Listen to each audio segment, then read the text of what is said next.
Okay, this is a Burco clutch tutorial, and we're, as you probably have seen, we're building new ones.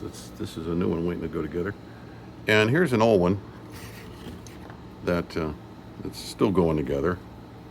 But what they did is, when they first came out with these clutches, they introduced them with a fiber material, but the backing plate was too thin. So as soon as you'd put some big power to them, if you didn't run like a 5-disc clutch instead of what we're building here is a 2-disc, but the backing plate was so thin that the teeth would twist and then it would throw the material off the clutch. Then you had no clutch. And then so they improved that by going to this metal friction, same thing. And they use a floater that's metal, and it's a metal on metal unit. And this system here is pretty much indestructible.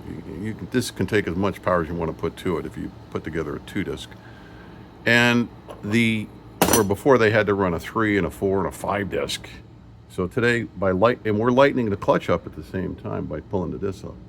So then what they did is, this was, like I say, their last generation of friction, but they still were making these weight holders. Now these weight holders, by having so the closer they get to the center line of the axle, the more weight they needed. So what they did is and I'm gonna set aside here. You'll see, when you see the black weight holder, it moves the center line of the weight further away from the center line of the axle. And what happens is, it doesn't need as much weight. So on a sprint kart where you're running a 77 gear or 60 or whatever, low gears, you don't have to run as much weight. And so, for example, this guy here, he was putting heavy metal in it, because if the brass weights still weren't enough for the sprint application. So now we don't need to do that anymore. So by changing over from the standard original stuff, which again, this backing plate is super thin, and like I say, it was twisting the teeth, throwing the liner. That's why they were making 3, 4, and 5-disc clutches. Once they went over to this system, they started just making 2-disc. And what we're doing is, we're just going to build a new 2-disc, and we experiment ourselves on our own stuff.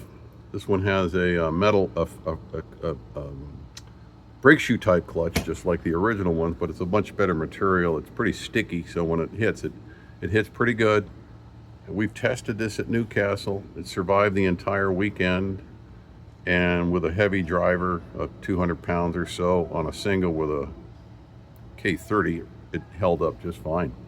So this is what we're doing. We're playing with these clutches, playing with different types of springs to see getting the hit harder or softer. And that's what's going on. We're going to have these done here pretty soon. We've been working on this project a long time. Anyway, there it is. Get ready. Going to have some new ones available.